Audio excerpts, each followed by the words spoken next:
तो guys welcome back to my YouTube channel Tanya Singh Yadav tricky G K. जैसा कि आपको पता है अभी जियोग्राफी का टॉपिक चल रहा है और आज इसका पार्ट 31 है। इसके पहले पार्ट 29 में हमने आपको कर्क रेखा के राज्यों के बारे में बताया था और 30 पार्ट जो था वो मध्य प्रदेश से लगे हुए राज्यों के बारे में हम आपको बताए थे और उसको लर्न करने की ट्रिक भी आपको बताए थे। और उसी तरह से आज का जो टॉपिक है वो पाकिस्तान से सटे हुए भारत के राज्य के बारे में है। तो पाकिस्तान से कौन कौन से राज्य भारत के ऐसे हैं जो उससे लगे हुए हैं या सटे हुए हैं, वो राज्यों के बारे में आज डिस्कस करेंगे। और उसके लिए हम आपको ट्रिक भी बताएंगे। आप बहुत ही आसानी से इस ट्रिक को याद कर सकते हैं। बहुत छोटी सी ट्रिक है, इसके थ्रू से आप आसानी से इसको याद कर लेंगे जो आपको काफ़ी लंबे समय तक याद रहेगा।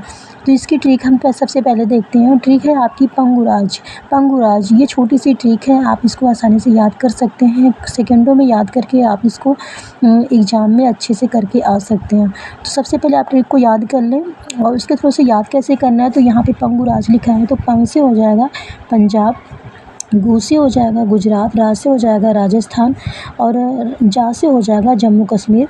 जो अभी तो केंद्र शासित प्रदेश है, पहले तो एक राज्य था, अब केंद्र शासित प्रदेश है, इसमें लद्दाख भी जुड़ा हुआ है। तो अगर लद्दाख को लेकर देखते हैं तो 5 ऐसे राज्य हैं जो पाकिस्तान से सटे हुए हैं। लेकिन अगर हम केवल राज्यों की बात करते हैं तो पहले जो थे 4 राज्य थे, लेकिन अभी तो जम्मू कश्मीर और लद्दाख जो केंद्र शासित प्रदेश को लेकर अगर हम देखते हैं तो 5 राज्य हो गए। तो 5 राज्य ऐसे हैं जो पाकिस्तान से सटे हुए हैं। इसको आप याद कर सकते हैं इस ट्रिक के द्वारा। बहुत ही आसान ट्रिक है और बहुत छोटी सी ट्रिक है। अब इसके बारे में हम आपको इम्पॉर्टेंट फैक्ट बता देते हैं जो आपके लिए बहुत ही ज़रूरी है, क्योंकि इम्पॉर्टेंट फैक्ट जो होता है वो आपकी इसी वीडियो से रिलेटेड होता है, इसी टॉपिक से रिलेटेड होता है, ताकि आप इससे रिलेट करके याद कर सकें।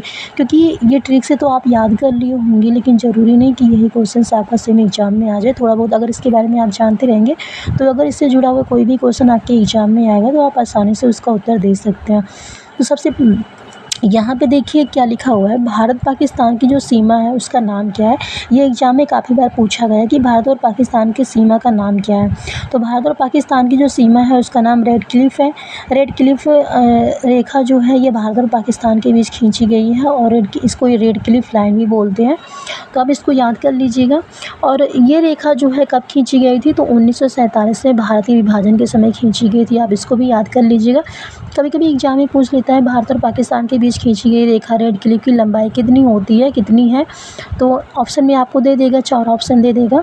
जो सही रहेगा आपको उसको टिक करके आना है। तो आप इसको याद कर लीजिए कि 3323 किलोमीटर इस रेखा की लंबाई थी। उसके बाद नेक्स्ट मान लीजिए आपसे पूछ लिया गया कि सबसे लंबी सीमा जो है पाकिस्तान से कौन से राज्य की लगती है।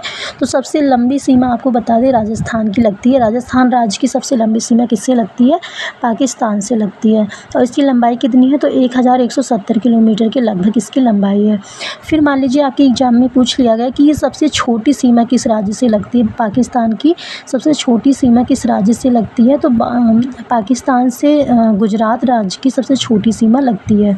यानी भारत की जो गुजरात राज्य है इसकी सबसे छोटी सीमा किससे लगती है, पाकिस्तान से लगती है। और कितने किलोमीटर की ये सीमा है, तो 500 किलोमीटर की है। तो मान लीजिए और आपसे एग्जाम में अगर पूछ लिया गया कि बाघा बॉर्डर कहाँ पे स्थित है, तो बाघा बॉर्डर आपका पंजाब में स्थित है। और उसके बाद यहाँ पे मान लीजिए आपसे क्वेश्चन आ गए एग्जाम में कि जम्मू कश्मीर में LOC, आप जानते होंगे LOC का नाम काफ़ी बार सुना होगा चर्चा में। तो LOC जो है लाइन ऑफ कंट्रोल, ये लाइन जो है कब खींची गई थी, तो ये 1972 में शिमला समझौता जब हुआ था, शिमला समझौता के समय ये तय की गई थी।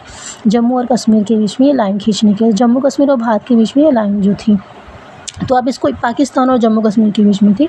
तो आप इसको याद कर लीजिएगा। बहुत ही इंपॉर्टेंट टॉपिक है, आपके एग्जाम में काफ़ी बार इससे रिलेटेड क्वेश्चन पूछे गए हैं, इसलिए आपके एग्जाम के लिए काफ़ी इंपॉर्टेंट है। आप इसको याद करिएगा।